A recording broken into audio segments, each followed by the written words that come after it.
বাংলাদেশের সাথে ভারতের সম্পর্ক কিভাবে ম্যানেজ করা হবে তা দিয়ে বাংলাদেশের ভবিষ্যৎ নির্ধারিত হবে। ভারতকে ডিল করতে না পারলে আমাদের স্বাধীনতা সার্বভৌমত্ব থাকবে না, হায়দ্রাবাদ আর কাশ্মীরের মতো খাইয়ে ফেলবে। আমাদের কালেকটিভ মেমোরিতে জায়গায় রাখতে হবে কিভাবে হাসিনাকে সাপোর্ট দিয়া বাংলাদেশকে ধ্বংসের শেষ সীমানায় নিয়ে আসছিল ইন্ডিয়া, বাংলাদেশের উপরে কিভাবে চাইপা বসছিল। আপনি এটা বুঝতে পারবেন খুব ভালোভাবে যখন আপনি দেখবেন ওই ছবিগুলা, যখন ইন্ডিয়ান হাই কমিশনারদের বাংলাদেশের পলিটিশিয়ানদের সাথে যখন কথা বলতো তখন তাদের বডি ল্যাঙ্গুয়েজ দেখবেন, তারা যেভাবে বসে কথা বলে। দেখেন এই যে দোরাই স্বামীরা, দেখেন ও দোরাই স্বামী না, ও বাংলাদেশের স্বামী হয়ে উঠছিল। দেখছেন দেখছেন বাঞ্চত কেমনে বসছে। একজন পূর্ণাঙ্গ সচিবও না, কিন্তু একজন অতিরিক্ত সচিবের পদমর্যাদা, একজন রাষ্ট্রদূতের, সে একটা মন্ত্রীর সামনে কেমনে বসে, কেমনে কথা বলে। দেখেন ও ডিক্টেট করতেছে বড় লাটের মতো। আর হাসিনার মন্ত্রী শালা ভালসিউন, ও মনে হয় প্রভুর সামনে বসে আছে, দেখে মনে হচ্ছে না কেন্দ্রে দিবে। আবার দেখেন রাজশাহীর সিটি মেয়র, প্রতিমন্ত্রী পদমর্যাদা একজন, সহকারী হাই কমিশনের সামনে কিভাবে বসে। তবে আজকে আমি খুব খুশি, আঙ্গেরের টোলা মন্ত্রীর সামনে প্রণয় ভার্মা বসেছে কিভাবে, দেখেন মনে হচ্ছে প্রণয় ভার্মাই কেন্দ্রে দিবে। সাব্বাস বড় ভাই, আপনাদের অভিনন্দন, টুপি খোলা অভিনন্দন। আপনারা টোলা মন্ত্রী বলে ডাকবো না, আপনি রেসপেক্ট আর্ন করছেন।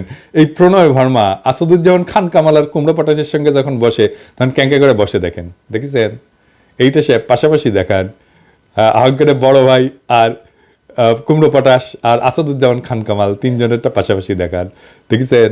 তো ওই জিঙ্কা করে বসিছে প্রণয় ভার্মা, এটা ফোরা হইলে না ইঙ্কা করে বসে রোগীরা। তবে বড় ভাই জেনারেল জাহাঙ্গীর সাহেব এটা যদি পাসার পড়ার কারণে বসে থাকে ইঙ্কা করে, তাহলে গেলে আপনার ক্রেডিট দেবো না, থুক্কু কয়ে গেল প্রশংসা ঘুরে নেব। যাই হোক, বাংলাদেশের উপরে ভারতীয় প্রভাব কিভাবে কাজ করে, অনেকভাবে করে, এর একটা দিক দিয়ে কাজ করে, সেটা আমরা কখনো আলাপ করি না। আজকে ওই আলাপটা করবো। আর একটা গুরুত্বপূর্ণ দিক দিয়া ইন্ডিয়া আমাদের উপরে বহুমাত্রিকভাবে প্রভাব বিস্তার করে, সেটা আলাপ করি। ধরেন জাতিসংঘ, আন্তর্জাতিক সংস্থাগুলা, এগুলো বিভিন্ন দপ্তরে যারা বাংলাদেশ দেশ নিয়ে কাজ করে তারা কারা? বেশিরভাগ ক্ষেত্রে এরা ইন্ডিয়ান। ধরেন একটা এক্সাম্পল দিই, আইএলও বাংলাদেশ চ্যাপ্টার দেখা হয় কোথায় থেকে? দিল্লি থেকে। দিল্লিতে আইএলওর আঞ্চলিক অফিস, ওইখান থেকে আপনি ওইখানদের কর্মকর্তাদের দেখান তো, এটা সাহেব লিস্ট আছে ওইখানে ওদের ওয়েবসাইটে, দেখেছেন 80% ইন্ডিয়ান, আরো বেশি হবে হয়তো। এখন দেখেন হাসিনা আমলে HRW বিবৃতি দেয় শ্রমিকদের অধিকার নিয়ে, কিন্তু আইএলও কোনোদিন দিছে কোন শ্রমিক অধিকার নিয়ে কথা বলছে? এই যে এত শ্রমিক মারা গেল, গুম হইল, খুন করলো এত শ্রমিককে, কোনোদিন কিছু বলছে? কিচ্ছু বলে নাই। আন্দোলন করতে যায় নিখোঁজ হয়েছে কতজন দেখেন, কখনো বিবৃতি দিছে? দেয় নাই। শ্রমিকদের আন্দোলন করতে গিয়া পুলিশের গুলিতে নিহত হয়েছে, আইএলও কোনোদিন বিবৃতি দিছে? আজ আমিনুলকে যে শ্রমিক নেতা, এটা একটা খুবই সেন্সেশনাল ঘটনা ছিল, আপনি জানেন না? আমিনুলকে তুলে নিয়ে যায় র্যাব, তারপরে ক্রস ফায়ারে দিয়ে মারে, তারপর মাইরে ফেলায় দিয়ে যায় ডেড বডি। অনেকদিন আগের কথা, আজকে আশুলিয়াতে, অনেকে হয়তো জানেন না। আইএলও কোনোদিন বিবৃতি দিছে? দেয় নাই। কিন্তু এই এখন দেখবেন এই যে শ্রমিক এলাকাতে গ্যাঞ্জাম হইতেছে না, এখন দেখবেন আইএলও কি বলে, সে এসে বলবে তোমরা সিবিআই আছে। সিবিআই মানে জানেন তো, শ্রমিকদের পক্ষে কথা বলার বৈধ প্রতিনিধি। এটা আন্তর্জাতিক আইনে স্বীকৃত, মানে কালেকটিভ বার্গেনিং এজেন্ট বলে। শ্রমিকদের পক্ষে কথা বলবে। প্রত্যেকটা প্রতিষ্ঠানের, প্রত্যেকটা শ্রমিক এলাকায়, প্রত্যেকটা ইন্ডাস্ট্রিতে একটা করে সিবিআই থাকে। ইভেন আমি যেখানে চাকরি করি প্যারিসে, সেখানে এই কোম্পানিরও সিবিআই আছে। হাসিনা আমলে কিন্তু সিবিআই ছাড়া চলতে পারবেন, বিশেষ ত্রিকোঠায় মাপ। হাসিনা বা আওয়ামী লীগ ক্ষমতা থাকলে যেভাবে ডিল করে বাংলাদেশের সাথে, অন্য কেউ ক্ষমতা থাকলে ঠিক উল্টাভাবে ডিল করবে। মানে আওয়ামী লীগ ক্ষমতা থাকলে তাদের পৌরুষ, পেশাদারিত্ব, এথিক্স, নৈতিকতা সব পতায় যায়। আবার অন্য কেউ ক্ষমতায় আসলে তখন দিল্লির আইএলও কর্মকর্তাদের পৌরুষ জেগে ওঠে। এটা হইতেছে আমাদের সমস্যা, বড় সমস্যা। জাতিসংঘ সহ সকল আন্তর্জাতিক প্রতিষ্ঠানকে আমরা আহ্বান জানাই, আমাদের কখনো ভারতের সাথে একসাথে রাখবেন না। মানে আমাদেরকে যখন ট্রিট করে তখন ভারত যেই গ্রুপে থাকে সেই গ্রুপে আমাদের রিপোর্টিং যেন ভারত না হয়। পাকিস্তানের ভারত কি একই অঞ্চলে আছে? নাই তো। জাতিসংঘের আন্তর্জাতিক সংস্থা ভারতকে দক্ষিণ পূর্ব এশিয়ার আওতাধীন আঞ্চলিক অফিস থেকে দেখা হয়, যার কেন্দ্রবিন্দু সাধারণত ব্যাংকক হয়, নিউ ইয়র্ক হয় অথবা দিল্লি। অন্যদিকে পাকিস্তানকে সাধারণত পশ্চিম এবং মধ্য এশিয়ার আওতাধীন আঞ্চলিক অফিস থেকে পরিচালনা করা হয়। আমাদেরকেও বাংলাদেশকে পশ্চিম আর মধ্য এশিয়ার অফিস থেকে দেখা হোক, এটা জাতিসংঘের কাছে আমাদের দাবি। এইটা আমাদের পররাষ্ট্র মন্ত্রণালয়কে বলতে হবে। কোনোভাবেই যেন আমাদের সাথে ইন্ডিয়ার কোনো ধরনের এইখানে যোগাযোগ না থাকে, আমরা একই গ্রুপে থাকবো না। থাকলে আমাদের ওরা বাম্বু দিতেই থাকবে। এইবার আর একটা প্র্যাকটিক্যাল উদাহরণ দেখাই। আসেন আমরা কয়েকটা নাম দেখি, আপনারা অন্যভাবে নিয়েন না, মানে দামগুলো দেখেন বাংলাদেশে কাজ করতেছে এমন কয়েকটা আন্তর্জাতিক প্রতিষ্ঠানে। ধরেন ড্যানিশ রিফিউজি কাউন্সিলের কান্ট্রি ডিরেক্টর, কি নাম? সুমিত্রা মুখার্জি। ক্রিস্টিয়ান এইড, কি নাম? পলাশ দাস। প্ল্যান ইন্টারন্যাশনাল, কি নাম? Kabita Bose. World Vision, Suresh Bartlett. Concern World Wide, Suresh Kumar Agarwal. Oxfam, Ashis Damle. Care, Ramdas. Save the Children, Suman Dasgupta. কিছু কিছু ক্ষেত্রে হয়তো পরিবর্তন হয়ে গেছে, এমন হইতে পারে, আমি তো নেট থেকে নিছি নামগুলা, কিছু কিছু ক্ষেত্রে হয়তো হয়ে গেছে যে এখন চলে গেছে। কিন্তু আপনার যেটা আমি বলতে চাইতেছি সেটা হচ্ছে বেশিরভাগ আন্তর্জাতিক সংস্থার হেড ইন্ডিয়ান। মানে ইন্ডিয়ান ছাড়া অন্য দেশের লোক আসতেছে না বাংলাদেশে, না চাইলে বাংলাদেশে আইসেন না, কাজ করেন না। ইন্ডিয়ান কোম্পানি বাদই দিলাম, মানে ইন্ডিয়ান কোম্পানিগুলো কিন্তু বাদ দিছি, মানে বাজাজ আছে, টাটা আছে, এয়ারটেল আছে, ম্যারিকো আছে, সান ফার্মা, তাও দেখছেন একদম আন্তর্জাতিক প্রতিষ্ঠান কিন্তু সেইখানে ইন্ডিয়ান দিয়ে রাখছে। সবাইকে বলে দিতে চাই, আগামী বছর আমরা কোনো ভারতীয় প্রধান দেখতে চাই না। বাংলাদেশের প্রতিষ্ঠানগুলোতে 4 মাস তো আছে, এরপরে কিন্তু অফিস ঘেরাও করব। কোনো অপ্রীতিকর অবস্থা এড়াইতে চাইলে আগেই ভাগেন ভাইয়েরা আর বোনেরা, পরে কোয়েন না, টাইম দেই নাই।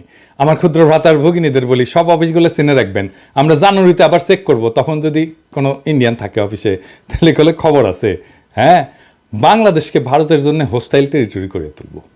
আমার মাটিতে বিডিআর বিদ্রোহের নামে আমার সেনা অফিসারকে হত্যা করে আবার আমাদের সেনারা তাদেরকে উদ্ধারের জন্য যাইতে চাইলে বলো সেনা অভিযান করবা? এত মজা? ফেলানিকে মাইরা কাটাতারে ঝুলায় রাখবা, বাদ দিয়া নদী শুকায় আর বাদ ছেড়ে ডুবায় মারবা, আমাদেরকে উই পোকা বলবা, আর হাসিনাকে ক্ষমতায় রাখবা, আমাদের বুকের উপর দিয়ে ট্রানজিট নিবা? সব হান্দাই দেব পিছন দিয়া তেল ছাড়া। ইন্ডিয়ার সাথে আগামীতে কেমনে ডিল করতে হবে? ইন্ডিয়া তো সবসময় আমাদেরকে অধীনস্থ করে রাখার চেষ্টা করবে, পা চাপা দিয়ে রাখার চেষ্টা করবে। কেমনে এটা থেকে উদ্ধার পাবেন? আমাদের সাথে যা যা করছে হাসিনা আমলে, তার জন্য ইন্ডিয়ার সাথে কুত্তার মতো ব্যবহার করার বৈধ আর নৈতিক অধিকার আমাদের জন্মাইছে। হাসিনা যে ম্যাসাকার করছে তার পুরা দায়িত্ব ইন্ডিয়ার।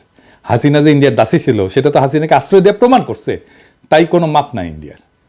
ইন্ডিয়ার লগে কোনো খাতির নাই। বাংলাদেশের কোনো উপদেষ্টা, বাংলাদেশের কোনো পলিটিশিয়ান যদি বলে যে আমরা ভারতের সাথে সম্পর্ক চাই, তার কলে খবর আছে, হ্যাঁ আমরা ধরবো তারে। আমেরিকা ইন্ডিয়ারে সর্বতভাবে সাপোর্ট দিয়ে গেছে, তাই ইন্ডিয়ার সাথে প্রকাশ্য শত্রুতা আর আমেরিকার সাথে শীতল সম্পর্ক, এটাই হবে আমাদের পররাষ্ট্রনীতি। ভারতের সাথে হওয়া সব চুক্তি বাতিল করতে হবে, বাংলাদেশে ভারতীয়দের চাকরি নিষিদ্ধ করতে হবে, বাংলাদেশে ভারতীয়দের বিনিয়োগ বন্ধ করতে হবে, যে সমস্ত ভারতীয় কোম্পানি আছে সেগুলো বিশেষ অডিট করতে হবে। বাংলাদেশের শ্রম আইন, পরিবেশ আইন আছে না, কর পরিশোধ করছে কিনা, ভ্যাট পরিশোধ করছে কিনা, কোনো অনৈতিক কাজ করছে কিনা, এগুলো দেখতে হবে। আমি একটা এক্সাম্পল দিতে পারি কেমনে ধরা যাবে। হ্যাঁ, যেমন সান ফার্মা বাংলাদেশে কাজ করে না, ইন্ডিয়ান ফার্মা। ওই সান ফার্মা তো ডাক্তারদের ঘুষ দিয়ে প্রেসক্রিপশন লেখা হয়, এটা প্রমাণ করা 1-2 এর কাজ। এই অ্যালিগেশনে এই কোম্পানিকে বন্ধ করে দেওয়া যায়। সব ইন্ডিয়ান কোম্পানি ঘাপলা আছে, সেগুলো ধরা হবে। বাংলাদেশে ভারতের অর্থনৈতিক স্বার্থকে শূন্য করে দিতে হবে, কারণ আমাদের সব সময় মনে রাখতে হবে ভারতের সম্ভাব্য আগ্রাসন বাংলাদেশের উপরে। ভারতের ইতিহাস আছে, হায়দ্রাবাদকে দখল করে ফেলছে না, কাশ্মীরকে দখল করে ফেলছে না, সিকিমকে দখল করে ফেলছে না, ভুটানকে তার স্বাধীন পররাষ্ট্রনীতি পার্সু করতে দেয় না, একটা স্বাধীন দেশকে, এক্সাম্পল আছে না? তাই আমাদেরকে সবসময় মনে রাখতে হবে ভারত আগ্রাসন করতে পারে। তাইলে আমরা কি করতে হবে? আমাদের মিলিটারি মাইট বাড়ানো, সশস্ত্র বাহিনীর সক্ষমতা বাড়ানো। আগের এপিসোডে বলছিলাম পারমাণবিক বোমা লাগবে আমাদের, সেটা করতে দেরি হলে এখন আমাদের লং রেঞ্জ মিসাইল লাগবে, যেন দিল্লিতে আঘাত আনতে পারে এইরকম মিসাইল লাগবে। চীনের সাথে বাণিজ্যিক আর সামরিক সম্পর্ক বাড়াইতে হবে, প্রয়োজনে ভারত বিরোধী সামরিক জোট তৈরি করতে হবে, ওরা দৌড়ের উপরে রাখতে হবে সবসময়। আন্তর্জাতিক সম্প্রদায়ের সাথে কূটনৈতিক সম্পর্ক জোরদার করতে হবে, বিশেষ করে দক্ষিণ এশিয়ার অন্যান্য দেশ যেমন চীনের সাথে, রাশিয়ার সাথে, এরকম শক্তিধর দেশগুলোর সাথে কৌশলগত সম্পর্ক গড়ে তুলতে হবে। জাতিসংঘের অন্যান্য আন্তর্জাতিক ফোরামে বাংলাদেশকে সক্রিয় হতে হবে, যাতে ভারতের সম্ভাব্য আক্রমণ বা আগ্রাসনের বিরুদ্ধে আন্তর্জাতিক সমর্থন পাওয়া যায়। বিজেপিকে আধুনিক প্রযুক্তি এবং গোয়েন্দা তথ্যের সাহায্যে আরও দক্ষ করতে হবে, সীমান্তে যেন আমার নাগরিককে গুলি করার সাহস না পায়। আমাদের সীমান্তের ভিতরে ঢুকে বিএসএফ গুলি চালায়। এইবার আমাদের বলতে হবে, আহো ভাতিজা আহো। আমাদের সীমানার মধ্যে ঢুকলে ট্যাঙ্গে রাখা হবে, পা উপরে মাথা নিচে। ট্রেনিং তো আছে, এই ঠোলা মেরে ট্যাঙ্গে রাখা হয়েছিল না, কামটা ভালো হয়েছিল কলে। হাসিনাক পেলে একইভাবে ট্যাঙ্গে রাখা হবেনি, ওই ইতালিক মুসলিনিতে একইভাবে ট্যাঙ্গে রাখা হয়েছিল। তাই আমাদেরকেও বর্বর করতে পারবে না। আপনি একটা বিএসএফ রে ট্যাঙ্গে রাখেন, উই আর জিন্দেগিতে বাংলাদেশের নাগরিকের উপরে গুলি ছুড়বি না, বাংলাদেশে সীমান্ত ক্রস করে ভিতরে ঢুকবি না, লিগে রাখতে পারেন। এবং আমাদের একটা জাতীয় ঐক্য তৈরি করতে হবে শিশু অবস্থা থেকে। দেশের ভেতরে জাতীয় ঐক্য যেন বজায় থাকে সেই ব্যবস্থা করতে হবে। এবং দেখবেন ইন্ডিয়ার সবচেয়ে বড় স্ট্র্যাটেজি হচ্ছে বাংলাদেশের ভিতরে অনৈক্য বজায় রাখা। এখন দেখতেছেন না বিভিন্ন পলিটিক্যাল পার্টির মধ্যে অনৈক্য শুরু হয়েছে, একজন আরেকজনের পিছে লাগিয়েছে, দেখেছেন না? এটা ইন্ডিয়ান প্ল্যান করে, বুঝছাও? যারা করিচ্ছে সবাই ইন্ডিয়ান প্ল্যানের মধ্যে পা দেখিছে। এটা রয় প্ল্যান যে বাংলাদেশের ভিতরে অনৈক্য বজায় রাখতে হবে। তো এই দেশের ভিতরে যে জাতীয় ঐক্য, এই কাজটা শুরু করতে হবে স্কুল থেকে। এখনই সময়, সেনাবাহিনীর তরুণদের জনগণ এখন পছন্দ করতেছে। এরা স্কুলে স্কুলে যাবে, ছাত্রছাত্রীদের সাথে কথা বলবে, আমাদের স্বাধীনতা সার্বভৌমত্ব কিভাবে রক্ষিত হবে, কারা আমাদের স্বাধীনতার শত্রু, কে আমাদের আক্রমণ করতে পারে, এইসব একেবারে স্কুলে ছাত্রছাত্রীদের মধ্যে ঢুকাই দিতে হবে। ভারতীয় পণ্য বয়কট আন্দোলন দেখেছিলেন না? একেবারে শিশুদের দিয়ে ক্যাম্পেইন করেছিলাম। ওই বয়সে ইনডক্ট্রিনেট করে দেওয়া, মানে মাথার মধ্যে ঢুকে দেওয়া, এইটা যদি ঢুকে দেওয়া যায়, এটাই আমাদের ভবিষ্যতে প্রতিরোধের শক্তি হয়ে থাকবে। ছাত্রছাত্রীদের অস্ত্রের সাথে পরিচয় করায় দিতে হবে, তারা যেন অস্ত্র হাত দিয়ে দেখতে পারে এটা কি। ভারত থেকে জ্বালানির উপরে নির্ভরশীলতা কমায় আনতে হবে, বিকল্প শক্তির উৎস এবং জ্বালানির নিরাপত্তার দিকে নজর দিতে হবে, যেন কোনো সংকটময় পরিস্থিতিতে বাংলাদেশ বিপদে না পড়ে। কূটনীতিতে বাংলাদেশের বেস্ট ব্রেনগুলোকে যুক্ত করতে হবে, যেন বাংলাদেশ কূটনীতিতে সেরা হইতে পারে। বাংলাদেশের সেরা ছাত্রগুলোকে দুনিয়ার সেরা ডিপ্লোম্যাটিক স্কুলের ট্রেনিং দেওয়া হতে হবে। লং টার্মে আমাদের ডিপ্লোম্যাটিক অ্যাসেট তৈরি করতে হবে, কারণ আমাদের জন্য শান্তিপূর্ণ এবং কূটনৈতিক সমাধানই সবসময় অগ্রাধিকার হওয়া উচিত। কিন্তু আত্মরক্ষা এবং প্রয়োজনে প্রত্যাঘাতের প্রস্তুতি অত্যন্ত গুরুত্বপূর্ণ। আপনার শত্রু যদি মনে করে আপনি দুর্বল, তাইলে আপনি গেছেন, আপনি শেষ।